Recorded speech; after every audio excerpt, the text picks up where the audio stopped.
Did you know you can catch all the best moments from the show on all our social media platforms? Now, back to the studio with Rob. Hey, welcome back to the show, everybody. 100th episode of this show has been an all-timer, and I got to thank the guys that put it on. Darren DuPont, Tyler Gross, Clark back here, Jordan, of course, our entire crew. It's not over yet, by the way, but I just want to say thank you because I had very little to do with it other than sitting in this chair. Moments left in this several moments left in this segment with George Reed and Wes Cates, and I just want to talk about this year's team. I think we've gone down memory lane enough. Let's look ahead, and I'll start with you, George, on Cody Fajardo and the extension on Monday. Close to $500,000 he's signed for, and it looks like everybody's happy. Your thoughts on getting him done and where the team's at looking forward?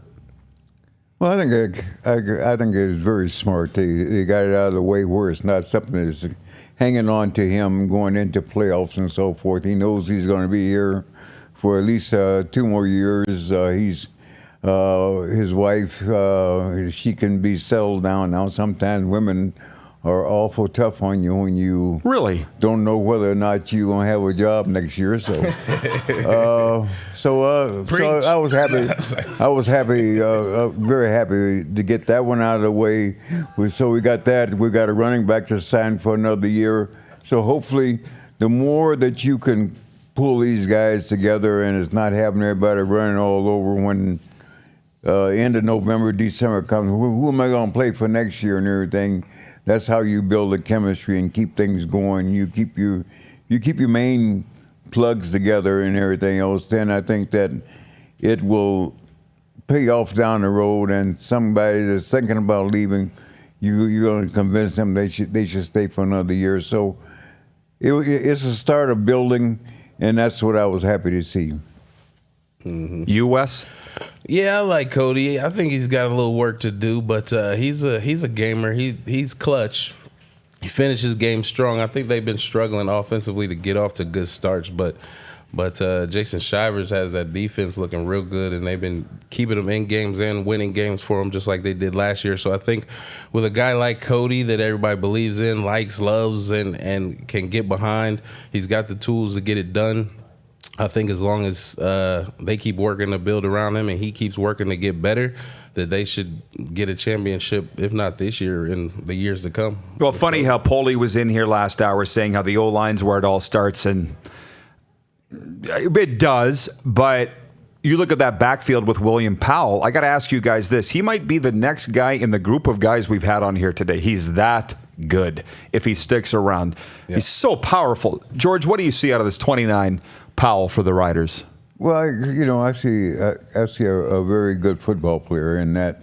I like the way he can change pace and the things that he does once you put the football in his hand and everything else. And like I said, I was very happy when they signed him, and he signed for a 2-year deal, and I was very happy with that because I appreciated when he was playing for Ottawa. I used to watch him, and I appreciated what he could do on the field. And I've since have a close-up view here, and he has some outstanding moves. And sometimes I don't know how he can get out of the situation, but he seemed to do it. Wes, you were a guest coach in camp, so you know him personally. Yeah. What do you think about what he's done? Did you see him being this good? Yeah, Willie P. I guess everybody talks about the older running backs and that whatnot, but I knew he had all the tools. I just kind of wanted to see, how he fit in with the team and if he would still have that same energy and spryness about him. But he still got it. You know what I mean? Right now, playing great, smart guy, can catch. Has fun out there, seems to, get along with his teammates well, which is a big part of it. And, there's really not anything he can't do. He's got his own style. It's a little smooth, and, he's got good feet. And like George was saying, he has a good change of pace. He runs hard between the tackles, and he can get out of the backfield and catch when you need him to. And he fits up well in the blocking scheme too, right? You don't see him getting ran over by linebackers much, so he has everything he needs. He's out there doing what he needs to help the team win. So yeah, I'm happy to see him having success. So in these next 2 games before playoffs, both against Edmonton, they're 8-8. They know they're 4th. They know they're going east. What do you guys see? What should they expect out of Edmonton? because on one hand, they're sort of meaningless games for Edmonton. I mean, I know you guys hate the term meaningless. Standings-wise, they are. Yeah. So what should we expect? And again, I'll start with you, George, on just these next 2 games. I don't think they're meaningless games because number one, Edmonton has to bring that quarterback back. This will be his game back, trying to get set up for the playoffs and everything else, and he's going to be trying to get his timing and play hard. And I've never went into a ball game and thinking that a ball game is easy or we don't need this game. I think that you have to build this time of year. You have to build and togetherness and how are you going to move forward and everything else. And I hope that the Riders go into this game just like they've got to win the game. And I think they do have to win because they got to keep the pressure, I think, on Calgary because they still have a chance to finish in first place. So I think you have to go in just like you do with any other game and get ready to kick some butt. Right. Well, I just remember 07. I'll go back to 07 with Kent because he had a chance to win 13 games. The situation's a little different here, but Wes, he sat Kerry in the last game. Remember, Kerry was so mad. Mm-hmm. And Kent's like, this is about getting ready for the playoffs, not winning a 13th game.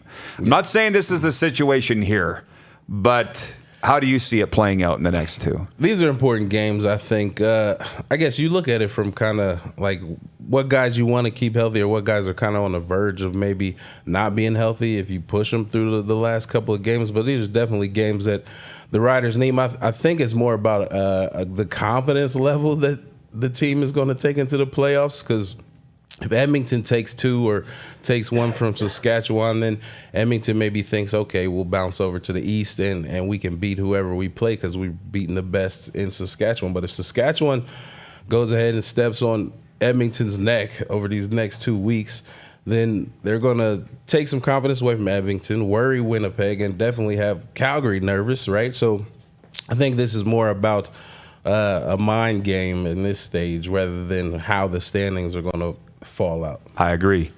2 last more questions for you, George. My producers reminded me that it was your 80th birthday on October 2nd. How did that go? You had to bring that up, didn't you? Sorry, he did. Yeah. No, it was great. I had a great surprise party and everything that they threw for me on the Friday, and it was outstanding because I had no idea about it and everything else. And then so that was good. And then the following week, my daughter, she got inducted into Regina Sports Hall of Fame. So I had 2 great weekends, and everything was great. Good. And here's my other last question. Every Rider game that I go to, it seems like every game, I might be wrong, but they show you on the big screen in your spot, and the place goes nuts every single game. I love it. I think it's great. But you're such a humble guy. Can you just going, can we can it here? What's it feel like when they recognize you? Well, it still feels very good when they recognize me, and when I'm going into the stadium and everything else, everybody's still wants to slap me on the shoulder and everything else. So all that, I never forget that feeling and so forth, and it's very humbling and everything else that a lot of people and a lot of kids, I guess their parents have told them about me and everything else. And so it makes it very nice and everything else. And I really appreciate it. Good. You've earned it. You both have. And I appreciate you coming in here. You're great guys. Thank you, fellas. Thanks for having us. All right, Wes Cates and George Reed. Overtime coming up next on this special 100th episode of The Rod Pedersen Show. We'll be right back. You are watching on Facebook Live and listen live at rodpedersen.com. You're watching Rod Pedersen On Demand. For more of The Rod Pedersen Show, visit rodpedersen.com or follow Rod Pedersen on social media.